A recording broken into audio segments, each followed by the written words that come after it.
Oi, galerinha!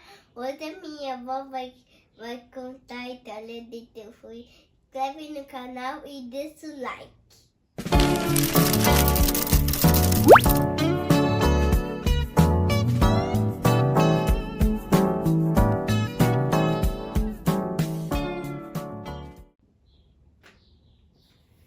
Oi, hoje eu vou contar uma história que a minha mãe me contava.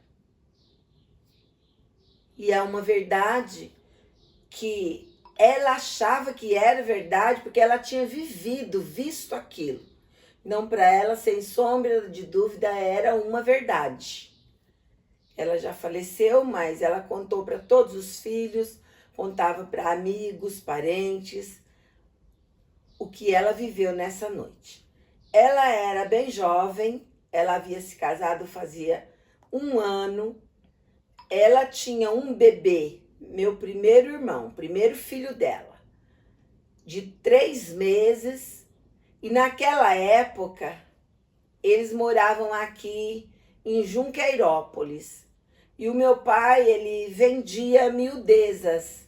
Naquela época não tinha um monte de loja da China, igual tem hoje, que tem todo tipo de miudezas. Mas ele se deslocava para São Paulo de trem, e aí ele ia na cidade, lá no centro lá de São Paulo, e ele comprava pente, cueca, espelho de bolso, carteira, cinta, esse tipo de coisa, lenços. E aí ele vinha, alguns tipos de perfume da época, e aí ele vinha e vendia aí pela região. Não era muita coisa que ele comprava, mas ele estava sustentando a família dele desse jeito, fazendo esse tipo de serviço. Aí uma noite ele tinha viajado, minha mãe morava em uma casa no sítio. Era perto da cidade, bem perto da cidade, mas era no sítio. Aí ela tinha o bebê dormia no quarto dela, e aí ela pegou e foi dormir.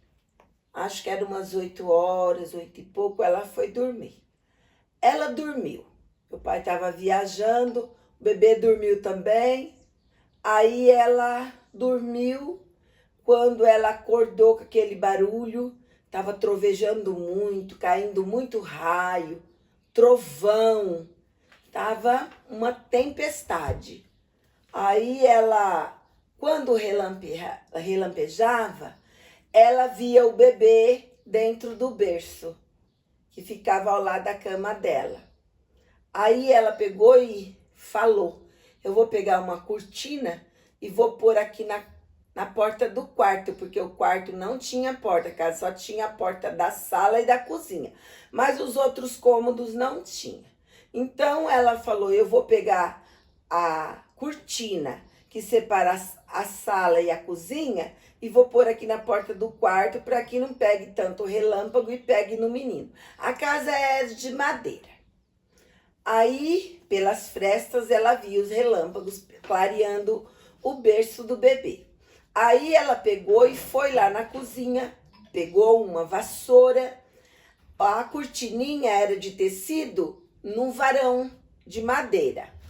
E ficava 2 pregos grandes enfiados no portal, e ali aquele varão da cortina era colocado em cima daqueles 2 pregos, e ali a cortina ficava pendurada normal.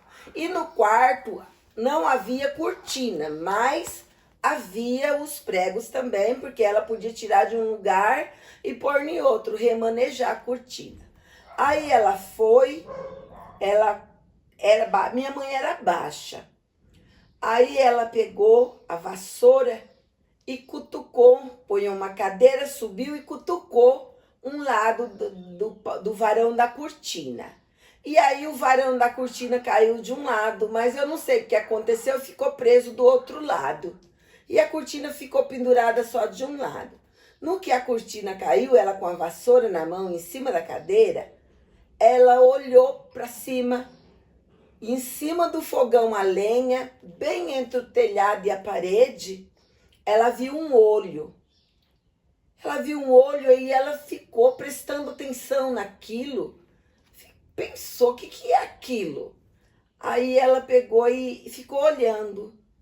E aquele olho começou a aparecer o olho inteiro, começou a aparecer o pedaço do olho, o pedaço da testa, pedaço do rosto, e aquilo foi crescendo, e aí começou a aparecer uma barba, um bigode, as sobrancelhas, o cabelo, tudo muito branquinho, de um senhor muito idoso, até que apareceu o rosto todo. Ela dizia que o senhor aparentava ter uns 80 anos. Aí ela pegou e ficou com muito medo e ele começou a mexer com a boca, conversando com ela, mas não saía som. Ela, porém, ela estava com muito medo mesmo. Aí ela começou a clamar por Deus, por Jesus Cristo, por Nossa Senhora, por todo tipo de santos, São Pedro, São João, São Benedito, Santo Antônio, São Sebastião, Santa Teresinha. Ela foi clamando todo tipo de santo que ela conhecia, que ela se lembrava o nome. E aquele homem, cada vez mais ele ficava conversando. Ela não ouvia o som, mas ele estava conversando, falando com ela. E aí ela começou a passar mal, ela viu que aquilo não ia embora e ela começou a ficar desesperada, ela começou a passar mal.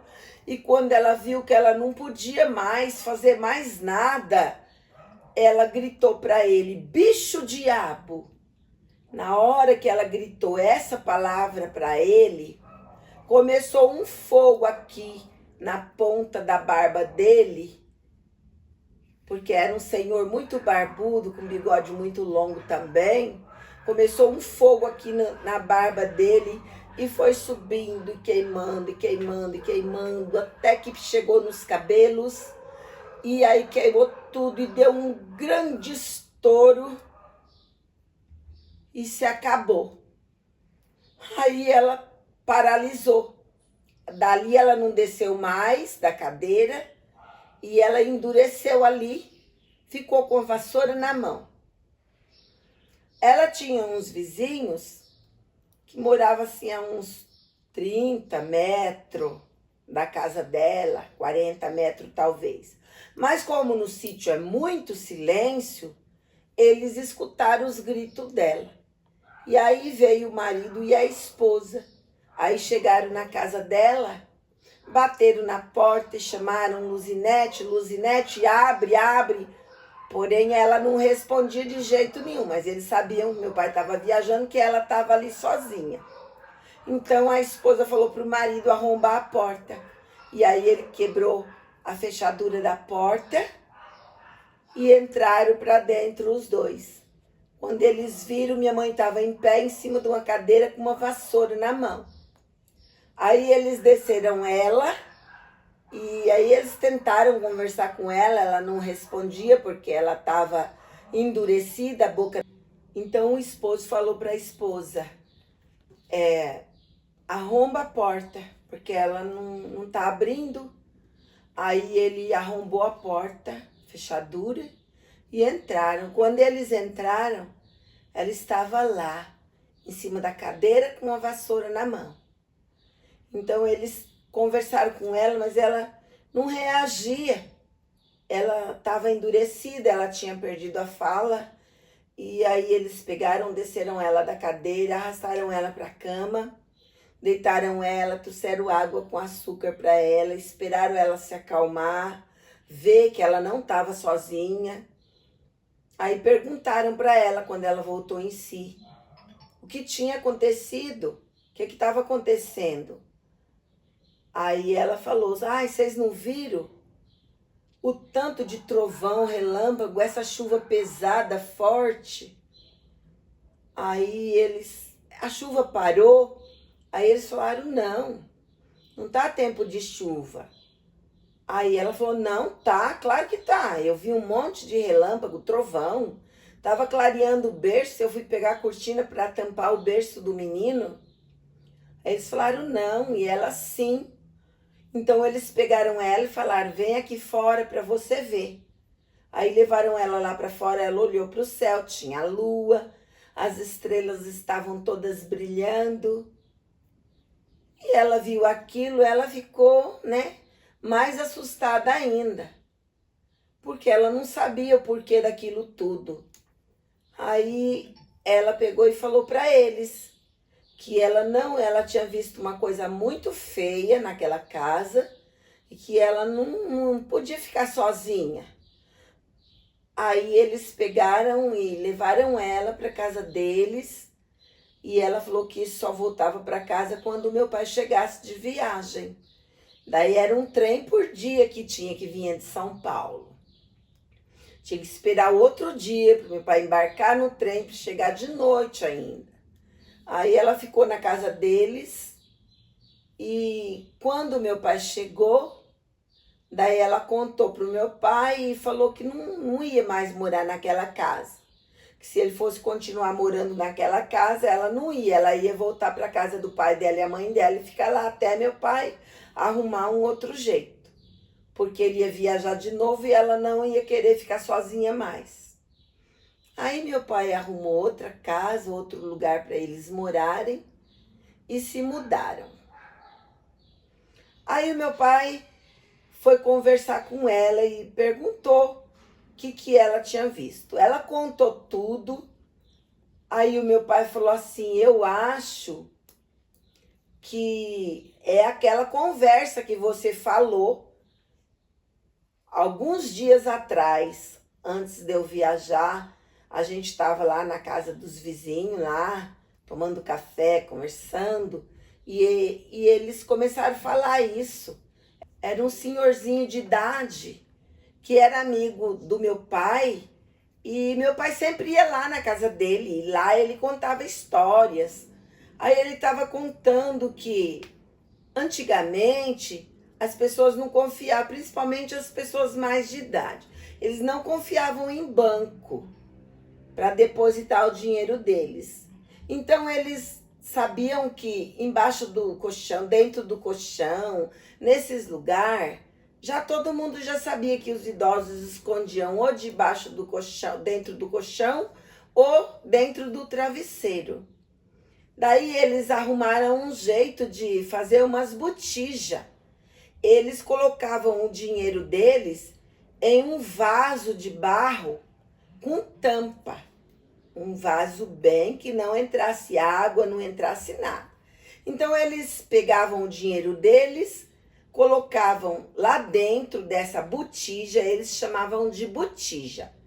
Colocavam o dinheiro lá dentro, às vezes colocava até joia, se eles quisessem guardar para ninguém, né, mexer, pegar e deixar de herança para os filhos ou deixar para uma hora de uma necessidade. Ele ia lá, pegava o ouro, vendia e usava aquele dinheiro para poder fazer o que precisasse.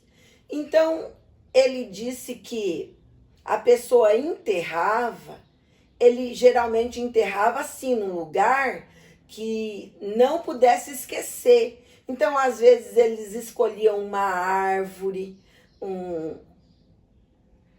pé de fruta ou uma árvore mesmo bem frondosa, fazia o buraco lá de noite para ninguém ver, colocava esse vaso com os pertences e o dinheiro dentro, enterrava e ali só a pessoa sabia. Às vezes tinha uns que não confiavam nem na esposa, nem nos filhos, nem em ninguém. Deixava escondido ali e não falava para ninguém. Só ele mesmo sabia onde estava, se precisasse ele mesmo ia tirar. Mas em alguns casos a pessoa falecia e aí deixava o dinheiro lá dentro daquela botija, não tinha falado para ninguém. E aí o dinheiro ficava lá perdido. Às vezes a pessoa tinha dinheiro, mas estava passando necessidade porque não sabia onde estavam as economias do marido. Aí aquela pessoa ficava desassossegada porque morreu com aquilo em mente e vinha falar para uma pessoa aonde que estava para a pessoa tirar aquilo lá debaixo da terra, para a pessoa poder descansar em paz. Bom, isso é a fé de muita gente, não é a minha, mas aí ele contando essas histórias para o meu pai, para minha mãe, para mais algumas pessoas que estavam ali, o compadre, a comadre deles, a minha mãe disse: ah, se alguém vir me dar uma botija, eu desenterro, eu vou lá e desenterro. Aí o senhorzinho falou: mas é difícil, não é todo mundo que tem coragem, porque geralmente essas coisas acontecem meia-noite e a pessoa tem que ir, pegar uma enxada, um enxadão e ir lá onde ele marcar para ir, cavucar, encontrar, e não pode levar gente. É só a pessoa que ele incumbiu de fazer isso. Minha mãe falou: ah, eu não tenho medo, eu vou lá e tiro sim. Acha que eu não vou tirar um dinheiro? Daí, passou uma semana, 15 dias, aconteceu isso com ela. Então, para ela foi uma experiência bem traumatizante e ela sempre falava para nós, para gente, mesmo que a gente não acreditasse nessas coisas, não era para a gente estar falando certo tipo de coisa, porque o inimigo ouve e acaba fazendo isso. E ela passou muito medo, muito desespero por causa disso. E nunca mais ela falou que queria desenterrar dinheiro de ninguém.